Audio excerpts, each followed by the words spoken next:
primeiro ponto de curva na minha vida foi quando eu li um livro chamado Poder do Subconsciente. Foi a primeiro vislumbre que eu tinha, que tinha mais pra mim do que uma vida, cara, onde eu não tinha nenhum recurso. Foi um livro que meio que abriu a minha mente pra, cara, realmente você tem mais potencial, você pode fazer coisas que você não imagina. Eu lembro que a primeira página que eu li daquele livro na minha cabeça já tipo, Você lembra o que dizia a página? eu era uma pessoa muito negativa, porque minha mãe sempre foi uma pessoa muito negativa, né? Porque a minha mãe trabalhou na roça, teve muitas dificuldades na vida, não teve escola, foi uma pessoa muito simples, né? Que criou dois filhos quase. Por um tempo teve meu pai, mas depois não. Então minha mãe, ela passou por uma vida muito difícil. E pra proteger a gente, ela sempre vinha, ó, não pode gastar dinheiro, a gente não pode ter isso, você não pode sair porque eu tenho ainda bronquite, né? Você é um menino doente, você não pode fazer isso, não gasta dinheiro, você não pode, não pode, não pode. Então, Sim, cheio de limitações, cheio de né? limitações. E pra me proteger. Só que eu cresci acreditando nisso. Cresci, tipo. E aí, quando nesse livro ele começou a ler um pouco da minha vida, falando, cara, a forma como você pensa vai moldar aquilo que você faz. Porque primeiro você pensa, depois você vai sentir, depois você vai fazer. Então ali eu dei o primeiro estalo de tipo, pô, o livro ele me leu e depois ele mostrou um caminho. Eu falei, caramba, então faz sentido. E ali foi o primeiro estalo de um primeiro ciclo, onde eu comecei a buscar desenvolvimento financeiro. Eu queria sair de casa, eu queria morar sozinho, eu queria empreender. E ali começou uma jornada em busca disso. E nessa jornada, provavelmente, da época do deserto, assim, da etapa da pressão, de apanhar muito, né? Nossa. Que é basicamente o processo natural, assim, de... Existe um gap entre a gente entender que a gente pode mais, que a gente pode enriquecer, até o momento em que, de fato, a gente consegue ver Sim, isso acontecendo. sim. E quando a gente tem essa primeira percepção, essa primeira crença que fala assim, putz, você pode, a gente tem a falsa sensação que a gente tá quase pronto pra Sim, isso sim. e que isso vai acontecer muito rápido, né? Sim, eu passei por isso. E quando você se dá essa conta, quais são os desafios assim que logo na sequência disso marcam muito a sua vida e que começam a moldar de fato o Elias? Quais foram esses primeiros momentos de pressão que você vivenciou assim? Cara, eu tava. Quando eu li esse livro, eu tinha acabado de sair de uma. Eu trabalhava numa empresa de materiais elétricos. Aí eu saí dessa empresa pra abrir uma empresa com um amigo meu da faculdade. Ele saiu do emprego dele, eu saí do meu, a gente abriu uma empresa. Depois de 2 meses, De materiais elétricos. em outra cidade, de Mas materiais elétricos também. E aí, cara, deu 2 meses, eu falei, cara, o que que eu fiz? Porque, tipo, eu não gostava disso. Eu vi que era, sabe, eu não tava me dando mais bem com ele, a gente tava discutindo em várias coisas que a gente não concordava. Deu 2 meses, eu me arrependi.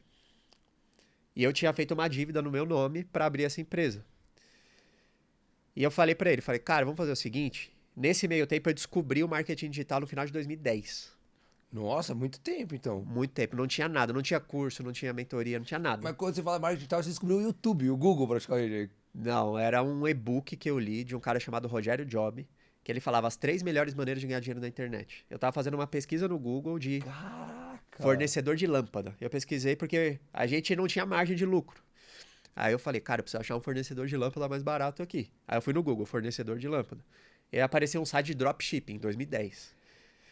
Que ela venda produtos da China e ganha 300% de lucro. Eu fiquei doido, eu não tinha 5% de lucro. Caramba, irmão. E aí eu falei, caraca, velho. Aí eu comecei a pesquisar, eu não comprei esse produto, porque era uma página, site de vendas muito feio, assim, eu não... Era R$ 29, um bagulho assim. Nossa. E aí eu caí no outro site que ensinava a ganhar dinheiro e baixei esse e-book de graça. E aí nesse e-book ele falava de infoprodutos, falava de programa de afiliados e falava de produto com direito de revenda, os PLRs que hoje estão na moda, em 2010 ele falava. E aí naquela hora minha cabeça explodiu. Eu falei, caraca, velho, é isso que eu quero fazer.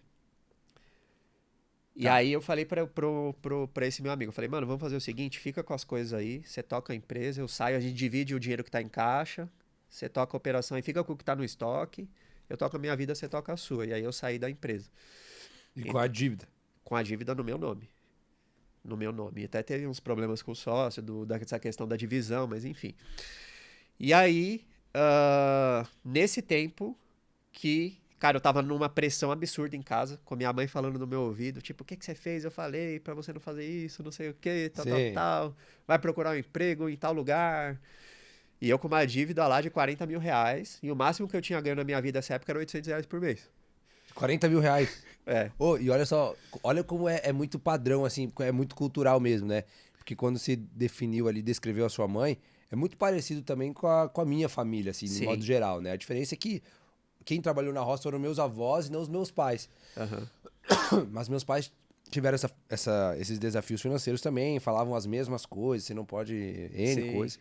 E aí quando eu tava nesse processo de me desenvolver, acreditando que o jogo ia dar certo e tal, a minha avó, lembro que a minha avó me olhava e falava, eu já tinha abandonado a faculdade, vai achar um emprego de corretor, as imobiliárias vão querer você, você fala bem e tudo mais. É. E aí eu falei assim, caraca, mano, eu preciso dar certo, porque senão as pessoas vão falar que elas estavam certas. Sim. Minha mãe era no correio.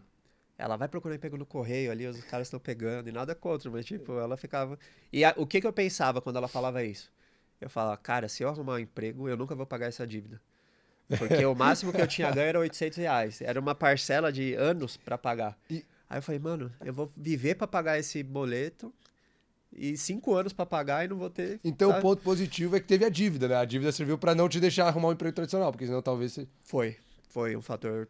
Porque talvez eu tivesse. Se eu não tivesse a dívida, talvez eu voltaria pro mercado tradicional. Uau, Mas eu cara. falei, cara, eu preciso pagar essa dívida e se eu arrumar um emprego, eu nunca vou conseguir pagar. Porque na minha cabeça, o máximo que eu podia ganhar no emprego era 1.000 reais, que era o que eu ganhava na época, 800. Com comissão das vendas, dava mais 200.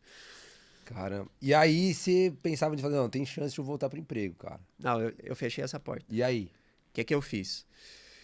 Eu comecei a estudar por conta própria os materiais que tinham na época, que não eram muitos. E aí eu descobri um negócio chamado SEO, ranquear artigos no Google. Falei, porque o que que o cara falou no livro, o Rogério Job? Ele falou, cara, qual que é o trampo? Você vai escrever artigos falando sobre algum tema. E no final desse artigo você vai colocar um link para o seu produto. E eu gostava muito de escrever. Na escola eu adorava fazer redação, eu sempre escrevi bem, assim, tipo, eu gostava, era uma coisa que eu gostava muito. Eu falei, cara, eu gosto de escrever. Eu gosto de ler, tipo, sabe? Então eu vou só escrever os artigos, colocar o link e as pessoas vão comprar. E aí o que que eu fiz? Eu tinha um finalzinho de saldo no cartão de crédito. Eu peguei um ano de hospedagem na HostGator, que era 200 e tantos reais na época, um ano de hospedagem, e 2 domínios, que era 30 reais o ano, sei lá quanto que era o ano. E aí eu falei, beleza, agora eu tenho um ano para ganhar dinheiro. Eu me dei um ano e falei, não vou voltar para o mercado tradicional. E começou a escrever. Comecei a escrever artigo todos os dias para 2 blogs que eu criei. Um blog de musculação, que é um negócio que eu gostava muito na época. Você tinha quantos anos, irmão, na época? Tinha 2010. 20, sei lá por aí, Tá. 21, por aí. E aí comecei a escrever artigo para esses 2 blogs. Mal sabia eu que eu escrevi artigo durante 6 meses e não tinha vendido nada para os 2 blogs todos os dias. Porque não tinha audiência? Na verdade, não tinha nem produto para vender naquela época. O blog de musculação, depois de 3 meses, eu tava recebendo 5 mil visitas por dia no blog. Caramba, velho, muita coisa. E não tinha o que vender, velho. Não tinha Hotmart. O Hotmart começou junto comigo. Tá, mas aí como é que vendia naquela época? Se você tivesse um produto? Afiliado. Tipo, eu escreveria como ganhar massa muscular no meu blog. Aí no final eu recomendaria um e-book de treino, por exemplo. Ou um produto de treino. E aí era vendido por onde? Não, tinha o Hotmart. Já existia o Hotmart?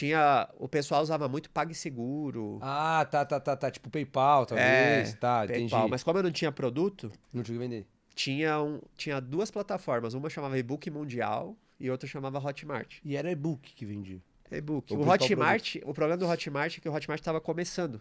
Então eu ia lá na vitrine e não tinha produto para vender de musculação, não tinha nenhum. Então eu falava, cara, o que que eu vou vender?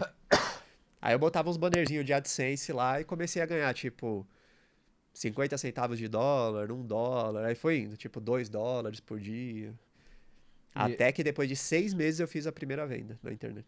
e aí, você ganhou um dinheiro legal assim ou não?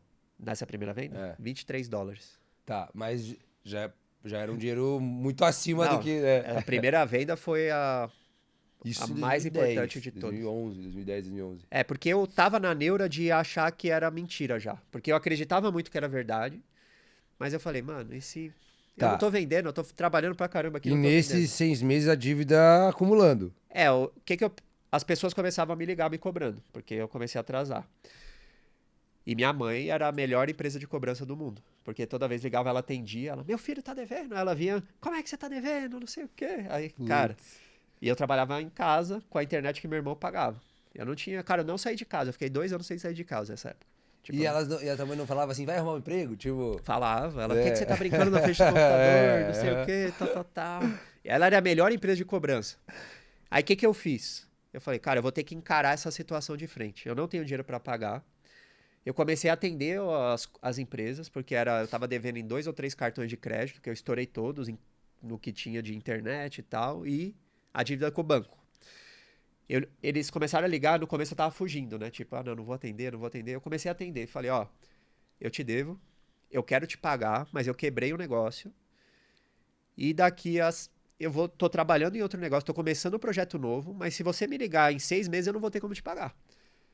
Então eu preciso de um tempo pra esse negócio novo dar certo, porque hoje eu quebrei. Pô, foi. E pararam de me ligar.